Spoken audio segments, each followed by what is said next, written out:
Well, hello, everyone. Welcome to 7140. Is that where we're in? Yeah. I'm here with my former student and my TA, Ava Godsey. Welcome, Ava. Hi. And Ava has tolerated this course already.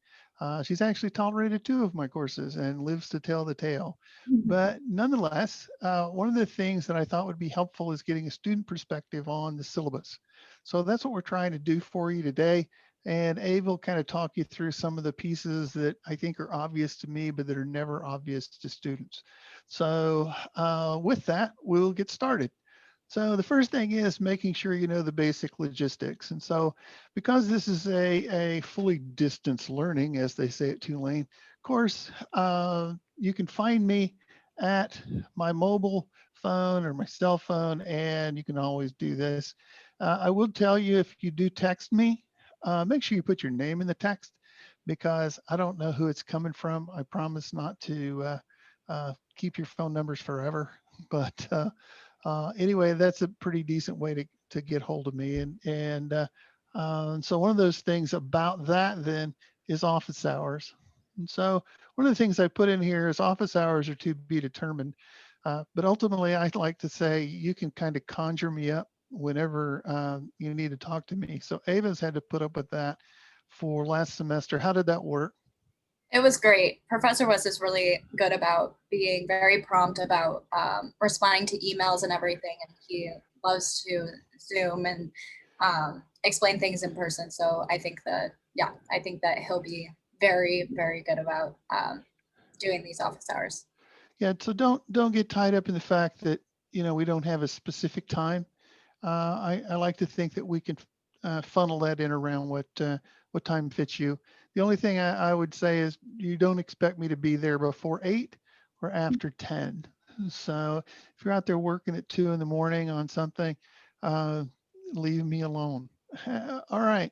Next things, Canvas, obviously a big thing here. We got another video for that. This is how you get to our courses. We've got a Becker piece.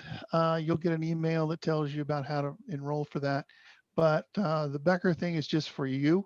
And we're going to just use as an example this year. Ava, I think that was a little awkward last year. And so I think your suggestion to me was, I don't think there was value enough.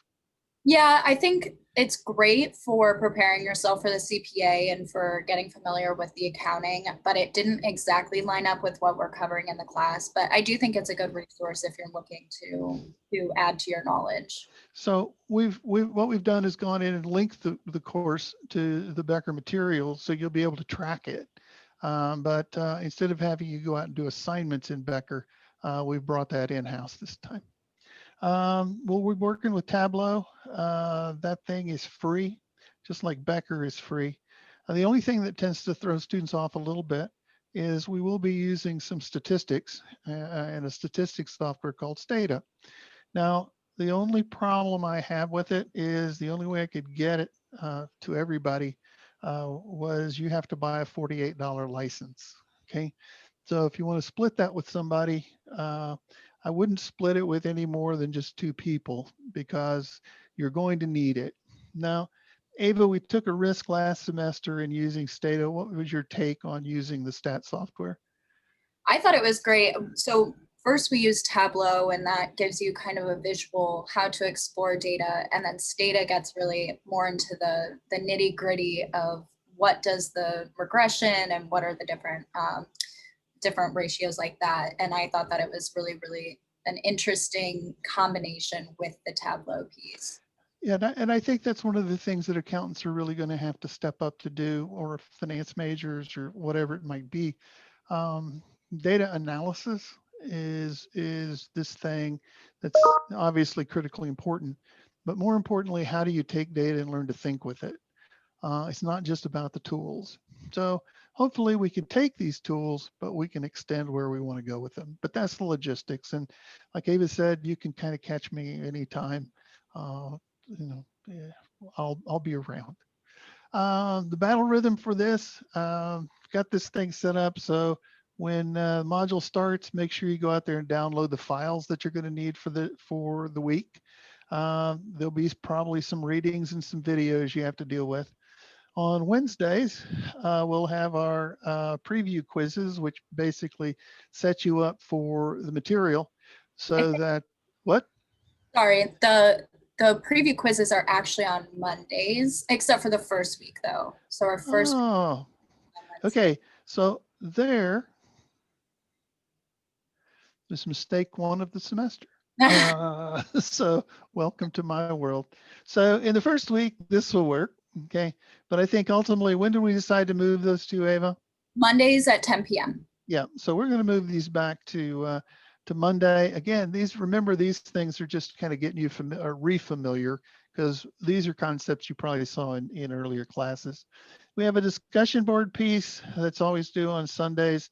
And then we have a module mastery piece that helps you find out where you are in terms of the overall content. And then finally, we'll have discussion board summaries that are due on, what is that, Mondays? And so that's the way we set those up. There'll be more to talk about that a little bit later. And then we've got these additional assignments that support all of that content. Teaching philosophy. My teaching philosophy is really kind of driven by the second city in Chicago. All of these items, and you can read more about them in the syllabus, all of those items really are kind of part and parcel of improv and the way I run the class. So if I could tell you one thing, stay in the moment. So stay with me in class. I know it's hard, but stay engaged. So that's one of the things that is really important to me. Oh, please support my mistakes. So that's exactly what Ava just did. She said, "Oh, there's one." And so we fixed that. Make an impact. And when I say about that, move the conversation forward. If you have a question, I mean, Ava, how did that go in class last semester, getting people to just kind of advance the conversation? I thought it was good. I think that especially with the discussion boards, you really get into that conversation of what are the ethics and what are your own personal take on things. And it was really important to keep in mind that you need to, not necessarily agree with everything, but find the validity in everything and then continue on. Yeah, and you certainly don't have to agree with me. So that's the challenge. We're going to co-create and collaborate. This class is ours as a group. So let's make it ours. Ava, like I said, has seen me in a couple of classes. Every class is different. I mean, there's some fundamental things, but every class has a personality. And even if you're in different sections, here I only have one of these sections because I think, Ava, you went to the two different sections at least once, maybe twice last semester, and they're just very different in terms of personalities. And so my job is to adjust and I'll make things done as simply as possible. There, right there, that's a mistake too, because that word was supposed to be simplify. Anyway, we move along. Learning objectives, we kind of talked about this, but I've got the accounting pieces down in here. Uh, we've got a judgment piece and decision making, and these are all of our data analysis parts. Ava, I spend some time talking about developing people's self-awareness and self-insight. You don't necessarily think about that as being in an accounting class. What did you think about that? No, I don't think that a typical accounting class might cover that, but we've talked so much about it that I think it is something that is a huge part of being at a university, is really finding out these things about yourself. And so I think what better place than in the classroom to really reflect on not only the content of accounting, but also your own learning process and your own abilities. So I think that it's a really, really great addition to the course. Yeah, I added it because I'm not sure there's another place for it in the curriculum. I don't know that we spend some time, but when I think about people that come to my graduate class, you're not the same people that might have come to my undergraduate class or that started Tulane 4 years ago or whatever. So we seldom take the time necessary to really appreciate that. So this is one of those chances. and we'll see how it goes. Finally, course materials will always be here at this Zoom ID. You got 2 textbooks. Um, Draw to Win, I think, is required because it's such a good book. I've made the Stata book optional. Okay. Again, you can share that, but we do have quite a few videos and information to help you with both Tableau and Stata. So I think people found those helpful. Did those work out okay last semester, Ava?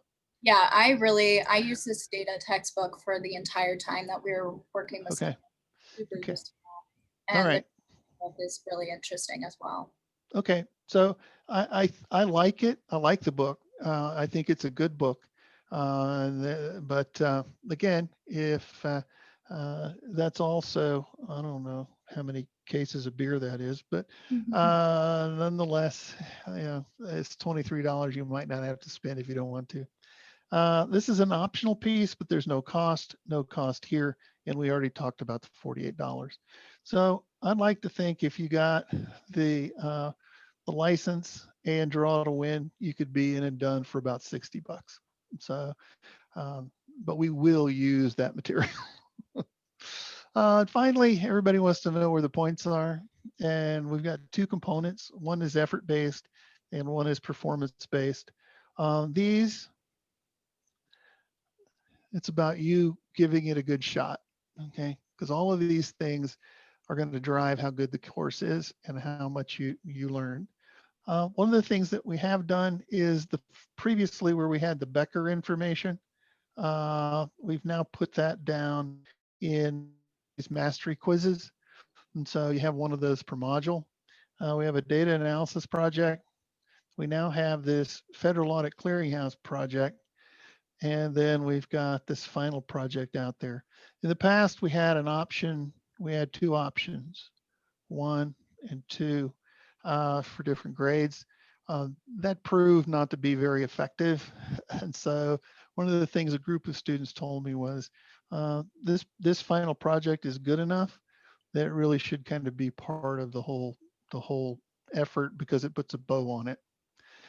In terms of workload, Ava, compared to other classes, how does this one hold up? Is it more, less?